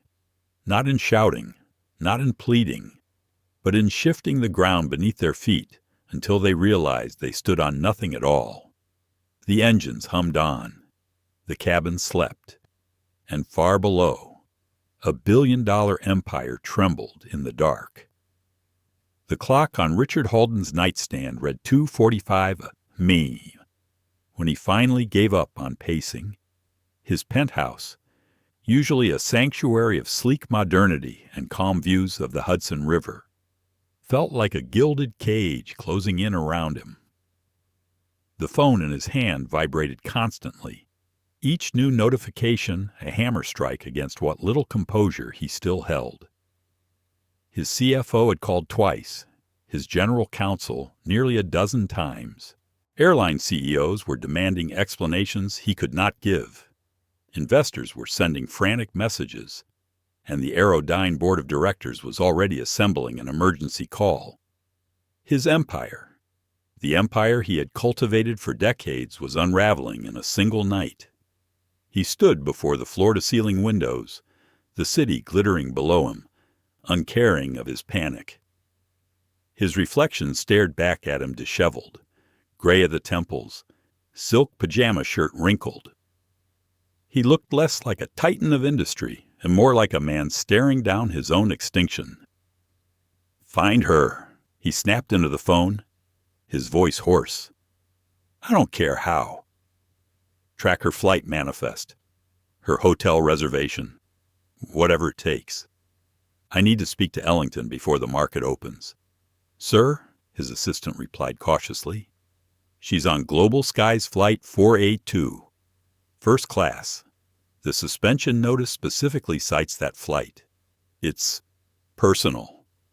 Richard closed his eyes. Personal. The word made his stomach churn. This wasn't just a legal action. It was retribution.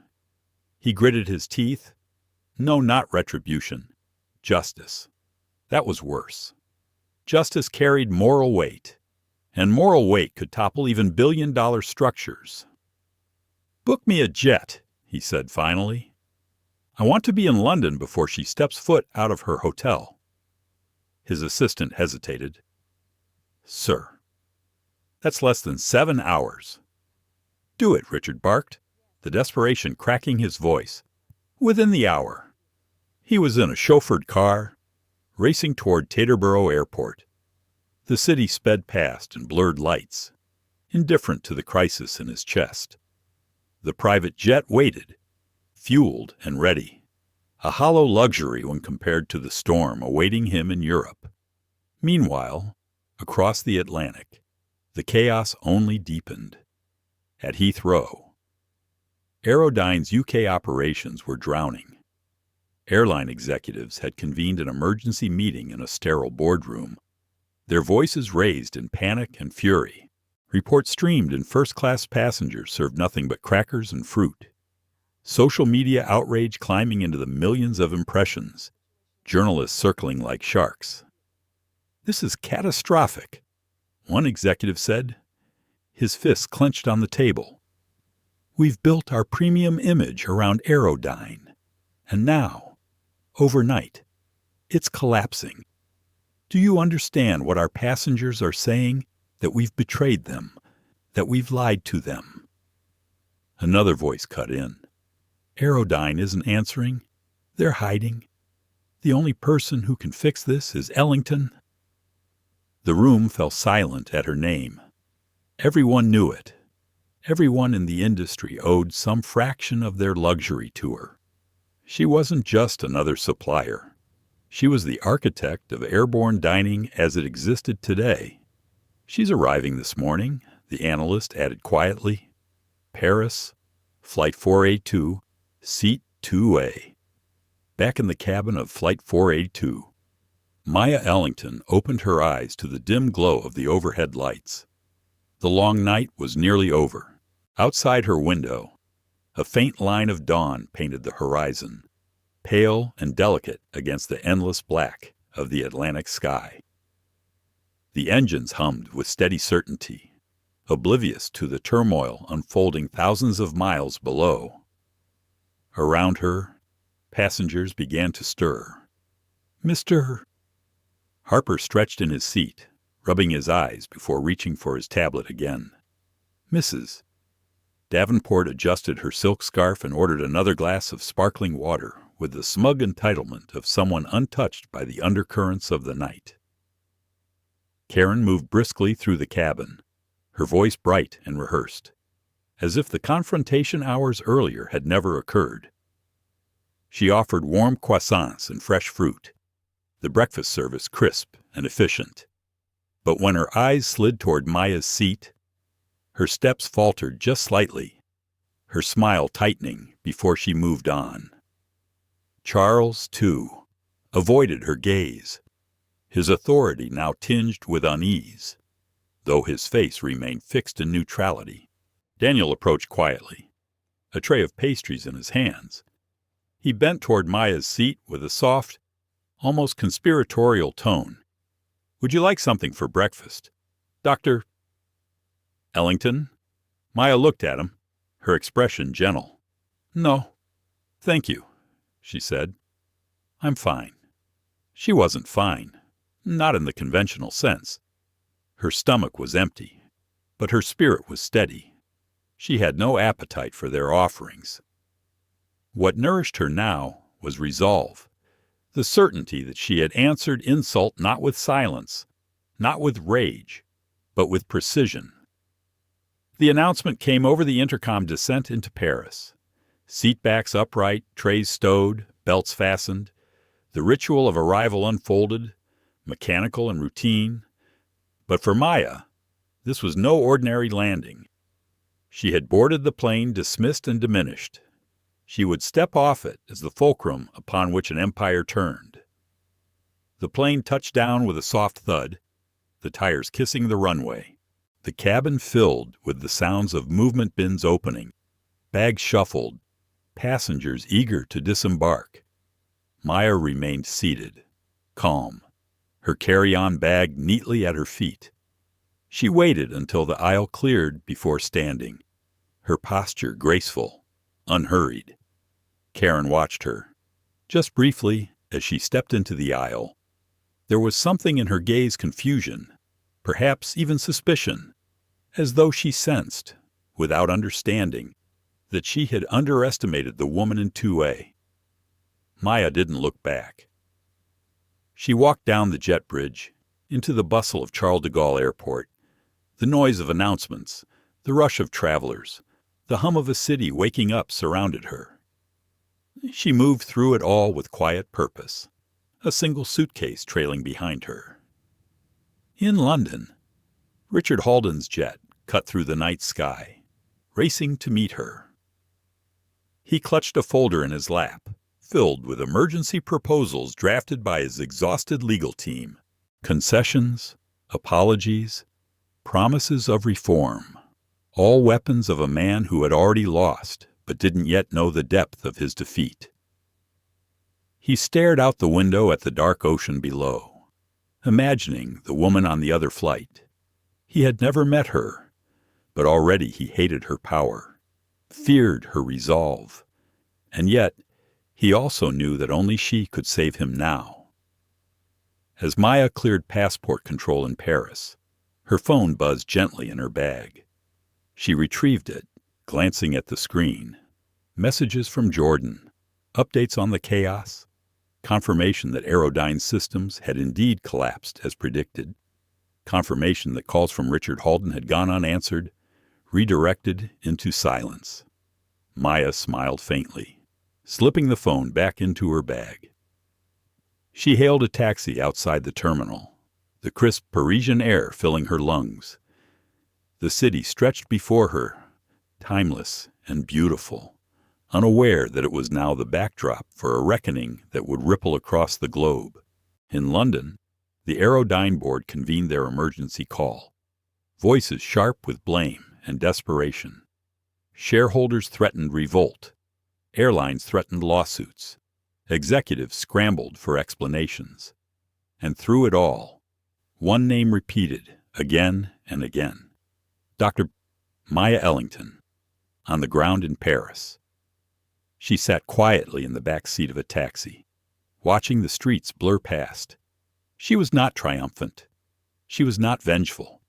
She was resolute. The wheels of justice had been set in motion, and she was their axis. By the time Richard's jet touched down in London, the world would already know. And when he finally stood before her, hours later, it would not be as a CEO negotiating from strength. It would be as a man begging the woman he had underestimated to spare what remained of his empire. For now. Maya leaned back, her hands folded in her lap, the city of Paris welcoming her with its morning light. The storm raged elsewhere. She had done her part, and she was ready for what came next. The city of London woke under a sky of gray clouds, the Thames winding its way past towers of steel and glass that glittered with the first light of morning. For most, it was another weekday, another hum of traffic and rushing footsteps. But inside the Clarendon Hotel, tucked into the heart of Mayfair, history was preparing to pivot. Maya Ellington sat in a velvet armchair in the hotel bar, a porcelain cup of tea in her hands.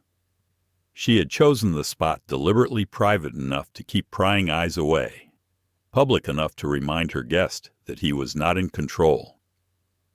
The bar was quiet, its polished wood gleaming, the air faint with the scent of citrus polish and fresh flowers.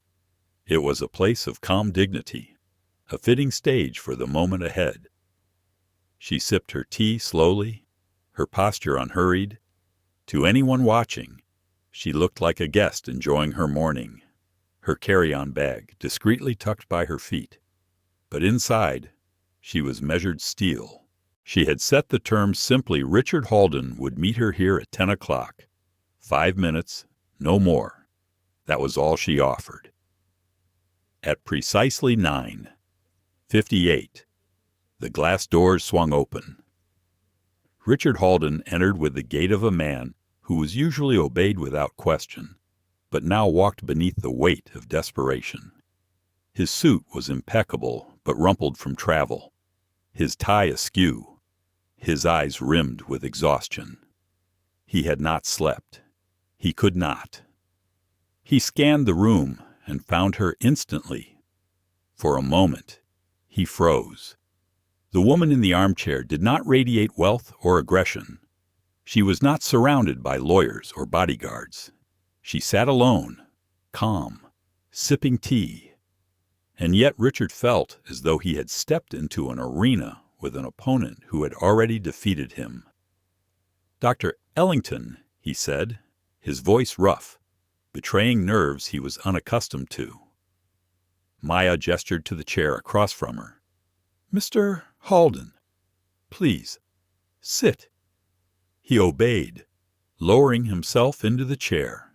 He leaned forward, elbows on his knees, his hands clasped tightly as though holding himself together. "Thank you for meeting me," he began, his tone urgent, stripped of pretense. Maya raised a hand, stopping him. "You asked for 5 minutes. I will give you 10. Use them wisely." Richard swallowed hard. His instinct was to argue, to assert control, but the look in her eyes silenced him. They were steady, sharp, unwavering. He was not negotiating with a supplier. He was sitting across from the woman who had dismantled his empire overnight. "What happened on that flight was unacceptable," he said quickly, "unforgivable. I want to be clear. Aerodyne does not condone discriminatory behavior. Those employees do not represent us. I am here to apologize, personally, for the way you were treated." Maya said nothing. She lifted her cup, took another measured sip, then set it back on its saucer with a soft clink. The silence stretched, forcing him to fill it. "My company is in chaos," Richard admitted, his voice cracking slightly. "Airlines are furious. Stockholders are panicking. We are bleeding millions every hour. I am not here to make excuses. I am here to ask you, beg you, what I need to do to make this right. Tell me what it takes, and I will do it." Maya leaned back, her gaze unwavering. For a moment, she let the silence weigh on him, the sound of clinking glassware in the bar, the only interruption.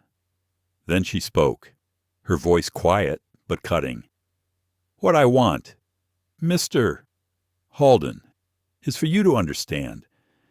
What happened on that flight was not about fish or beef or risotto. It was about dignity. Your employees looked at me and decided I did not belong. They lied. They threatened me. And then they wrote that lie into an official record. They believed I was powerless to challenge them. They were wrong." Richard opened his mouth, but she continued before he could speak. "You built your company on my technology. My science made your empire possible.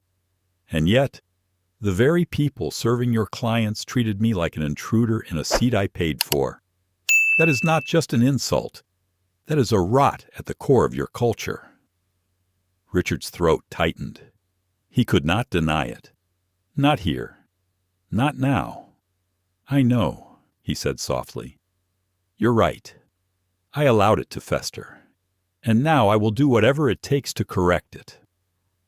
Maya studied him, her expression unreadable. She leaned forward, her voice low, deliberate. "Correction is not an apology in a press release. It is not a suspension for appearances.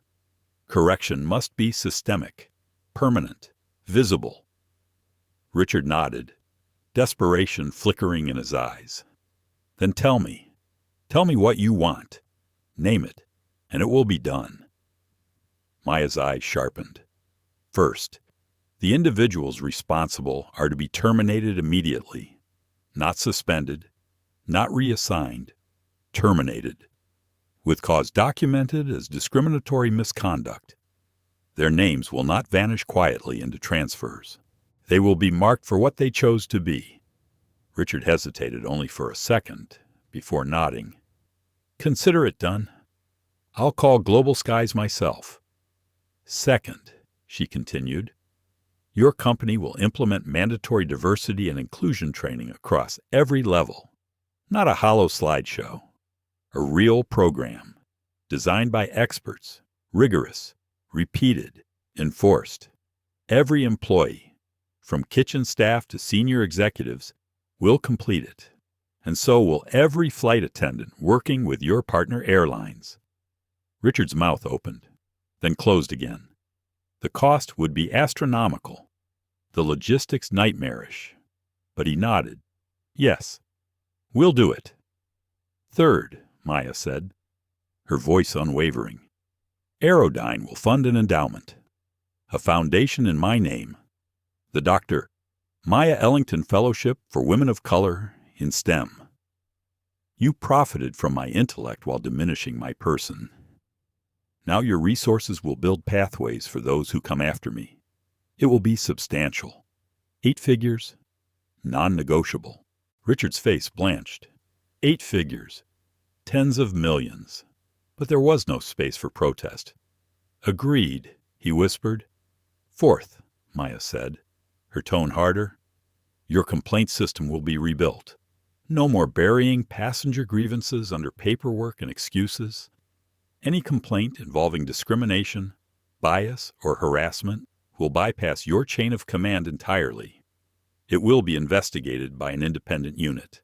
Transparent, accountable, binding." Richard's hands shook slightly, but he nodded again. "Yes." Maya leaned back once more, her eyes steady on his. "When all this is done, when the terminations are confirmed, The contracts signed, the funds transferred, the programs established. Only then will Nutravita reinstate your license. Until then, your empire remains frozen. That is my price, and it is not negotiable. Richard sat back, his breath ragged. He had come prepared to bargain, to offer money, to plead. Instead, he had been handed terms of surrender. Yet beneath the humiliation, he felt something else: relief. She had given him a path forward, brutal, costly, humbling, but a path nonetheless. He lowered his head briefly, then lifted it again, his voice raw. "It will be done." Maya studied him for another long moment, then picked up her cup once more. She took a slow sip of her tea. The clink of porcelain on porcelain echoed like a gavel. "Good," she said softly. Richard exhaled, sagging into his chair. For the first time in his career, he was not the man holding the power. And across from him, the woman he had underestimated sat calm, resolute, unbroken. The storm had not ended. It had only begun, but the balance of power was now set. Richard Holden left the Clarendon Hotel bar with the weight of a condemned man. He had come hoping for a reprieve, perhaps even mercy. Instead, he carried with him a set of terms that were as sharp and unyielding as a blade. He had agreed to them because he had no other choice. Now the true test would be in carrying them out.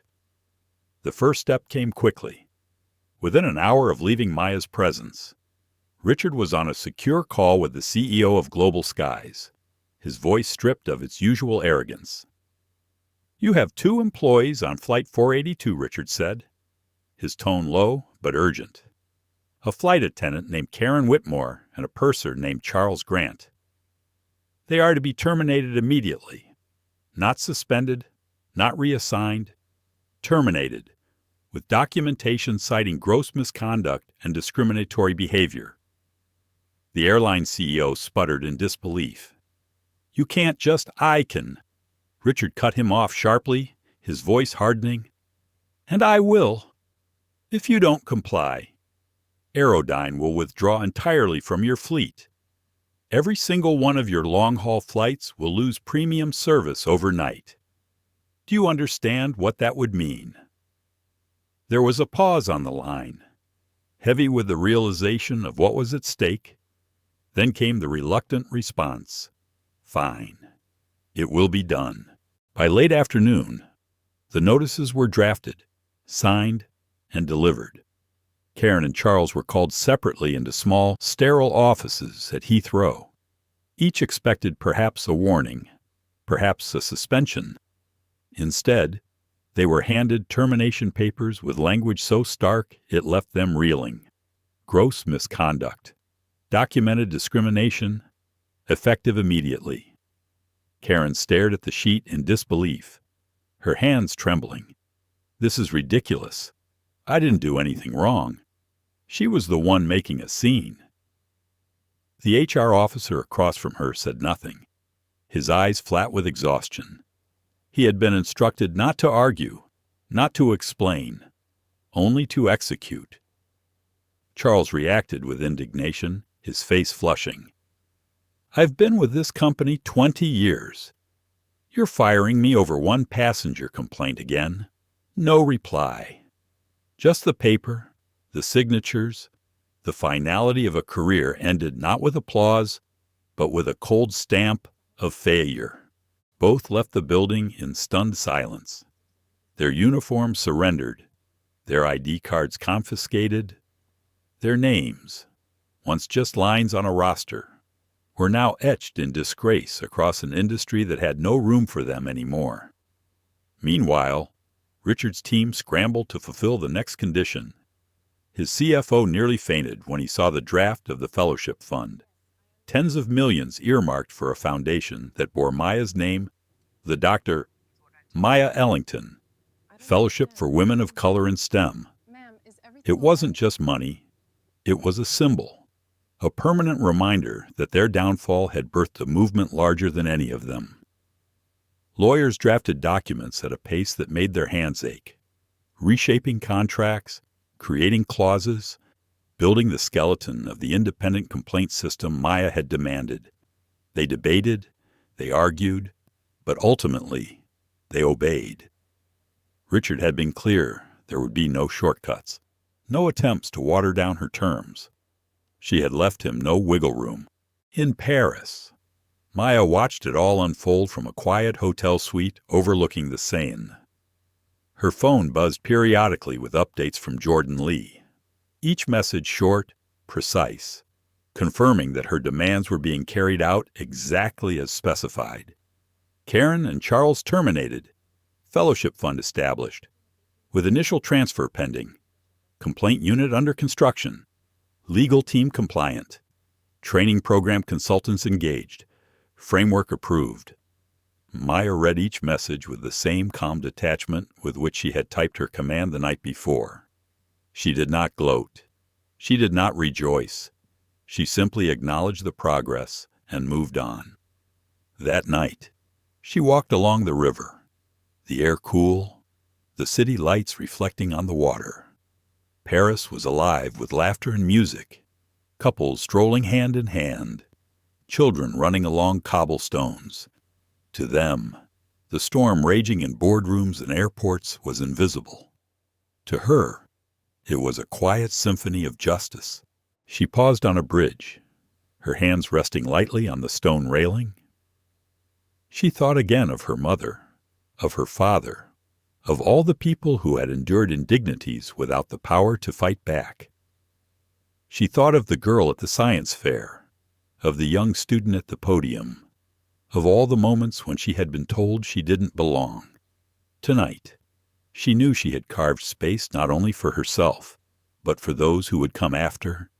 In London, Richard sat hunched over a conference table, his tie loosened, his face pale. The board members glared at him through video screens, their voices sharp with blame. "You've destroyed shareholder value." One barked, 40% gone in 2 days. Billions wiped out. You capitulated to one woman, another accused. You didn't even fight. Richard's jaw tightened. He thought of Maya's eyes, calm and unblinking, her terms laid out with surgical precision. Fight. There had been no fight. There had only been survival. "I did what was necessary," he said quietly. "Without her, we are nothing. You may not see it now, but in time you will understand. This wasn't capitulation. It was correction." The word hung in the room, strange on his tongue. Correction. It was hers, not his. But even as he said it, a part of him knew it was true. At JFK, a young flight attendant began training under the newly minted program that bore Maya's name. The sessions were grueling, emotional, eye-opening. They didn't just teach policy. They forced staff to confront bias, to recognize microaggressions, to see passengers not as demographics, but as human beings with dignity. One trainee wiped tears from her eyes during a role-play exercise, realizing for the first time how subtle cruelty could feel like a blade. Another raised his hand to admit he had once brushed off a passenger's concern, thinking it trivial, when in reality it was a wound he had deepened. The Dubois Protocol, as the staff nicknamed it, was not easy, but it was necessary. And slowly, it began to change the culture. Back in Paris, Maya sat at her desk, reading the final draft of the fellowship's charter. Her name was there in bold letters, tied forever to a fund that would lift women into spaces where once they had been told they did not belong. It was not revenge. It was legacy. She signed her approval, her hand steady. The foundation was born. The next morning, newspapers across the world splashed headlines across their front pages. Aerodyne in free fall after license suspension. CEO Halden surrenders to terms. set by scientists. From Seat 2A to Global Reckoning, How One Woman Reshaped Aviation. Maya read them over breakfast, her tea steaming gently beside her. She felt no triumph, only a quiet satisfaction. The story had grown beyond her, beyond one flight, beyond one insult. It was now about accountability, about culture, about the future. For Karen and Charles, the world had shrunk. No airline would hire them. No catering company would take the risk. They were whispered about as cautionary tales, examples of arrogance that had destroyed more than just their own careers. They had been symbols of entitlement. Now they were warnings etched into industry memory. For Richard, the days ahead were still grim. He would fight lawsuits, rebuild partnerships, answer to furious shareholders. But somewhere deep inside, he knew that Maya Ellington had given him something more valuable than mercy. She had given him truth. And for Maya, the journey was only beginning. Her fellowship would open doors, her protocol would change lives, and her quiet act of resistance would echo long after Flight 482 was forgotten by most. But she would remember. She would always remember. Because justice, once awakened, does not sleep again. The storm had passed, but its echoes remained. Weeks after Flight 482 touched down in Paris, the reverberations of Dr. Maya Ellington's actions were still shaking boardrooms and airports across the globe. What had begun as a simple denial of a meal at 30,000 feet had spiraled into a reckoning that no one could ignore. In London, Aerodyne Global limped forward. Humbled and reshaped, the company had survived, though only just. Richard Halden sat in his corner office overlooking the Thames. The same man, but not the same leader. His hair seemed grayer, his face more lined. His empire, once untouchable, had been remade under the iron terms dictated in a hotel bar. The Fellowship Fund had already transferred its first grants, names of young women appearing on letters that bore Maya's signature. In New York, a high school senior named Tiana opened hers with trembling hands. She had dreamed of studying chemical engineering, but feared she could never afford it. Now, with the Ellington Fellowship, her path was clear. Her eyes filled with tears as she read the words, "We believe in your future." At JFK, the new training program rolled out. Rows of flight attendants sat in classrooms, notebooks open, expressions wary but attentive. They had been warned this was no ordinary training. Instructors led them through scenarios, forced them to confront biases, to see how a casual dismissal or a careless smirk could wound deeper than they imagined. Some resisted at first, muttering about political correctness. But as the sessions went on, walls began to crack. A young man admitted he had once judged a passenger by their clothes, assuming they didn't belong in first class. A woman confessed that she often favored those who looked like her, without realizing it. Tears were shed, voices trembled, and slowly, a culture began to shift. The program became known as the Ellington Protocol, a phrase that carried both respect and a quiet weight. To fail, it was to fail at humanity itself. For Karen Whitmore and Charles Grant, the fallout was swift and merciless. They had become names whispered with disdain, examples of arrogance that had cost billions. Karen applied to regional airlines, to charter companies, to luxury travel firms. Each rejection came back colder than the last. Charles tried to pivot into corporate roles, but no one wanted the man whose report had ignited the fury of Dr. Maya Ellington. Their downfall was complete. They had believed themselves untouchable. They had been wrong. And through it all, Maya moved quietly forward. She had not sought headlines, but they found her anyway. Journalists called her the woman who grounded Aerodyne. Editorials praised her dignity, her precision, her refusal to accept humiliation and silence. She declined interviews, allowing the facts to speak louder than any soundbite. In Paris, she returned to her work, attending the conference she had originally traveled for, speaking to colleagues who greeted her with awe thinly veiled behind professional respect. Some whispered that she had changed the industry forever. Others admitted openly that they admired her courage. One evening, weeks later, Maya sat by the window of her apartment, overlooking the Seine. The fellowship's website glowed on her laptop screen, names of recipients filling the page. She scrolled slowly, her eyes softening at each new student who would walk a path she had once walked alone. She thought of her younger self, standing on a stage at a science fair, her experiment dismissed until it was undeniable. She thought of her mother's words, the warnings and encouragement interwoven. She closed her laptop, setting it aside. The night was quiet, the hum of the city a gentle background. She wrapped herself in a blanket, holding a cup of tea. The world had changed, and she had been its catalyst. But for her, it was not about victory.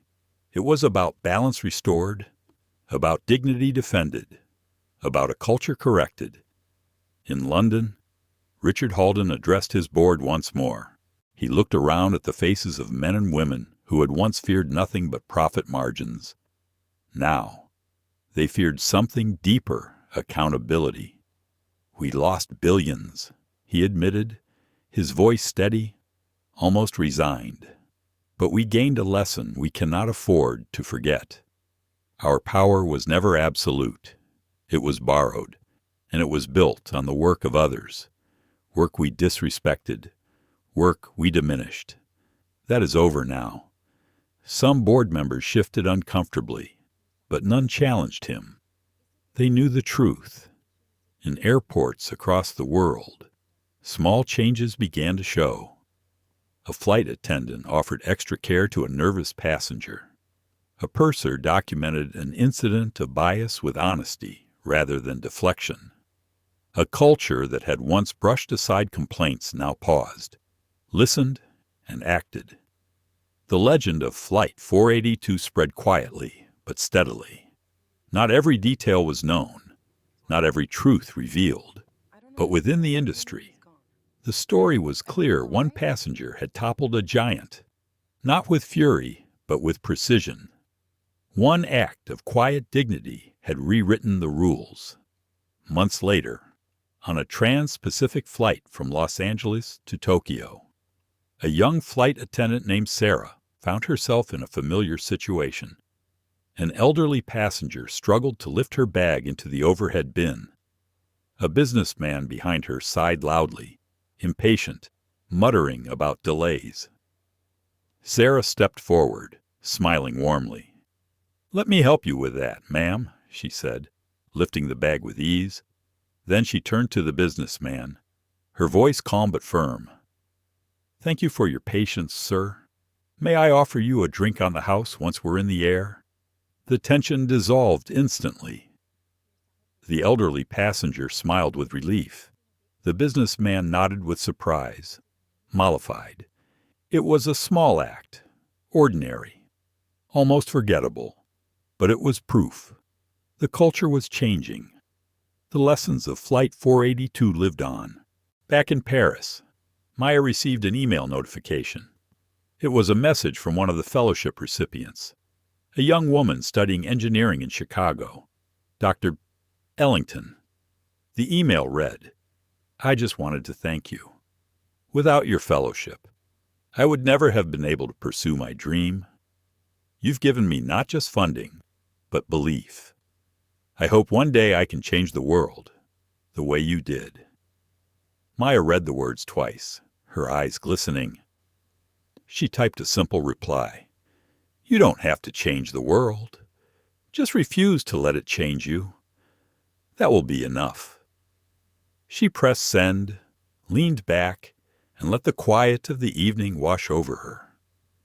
The world remembered her as the woman who had brought Aerodyne to its knees, as the scientist who had turned dignity into leverage. But for Maya Ellington, it was simpler. She had been told she didn't belong. She had answered with truth. She had been denied a meal. She had fed a movement, and somewhere above the clouds, in the hushed quiet of a first-class cabin, justice still lingered, not as vengeance, but as transformation, justice that would not be forgotten. What began as a plate of food withheld ended as a cultural earthquake. Dr. Maya Ellington didn't shout, didn't fight with rage. She responded with precision, with quiet dignity, with the kind of strength that rewrites systems. Her stand against prejudice forced an entire industry to confront its blind spots. The attendants who dismissed her lost their careers. The company that profited from her intellect was humbled. And countless young women of color now have doors opened for them through a fellowship that will echo for generations. This story reminds us of something vital. Injustice may try to diminish us in small, ordinary moments.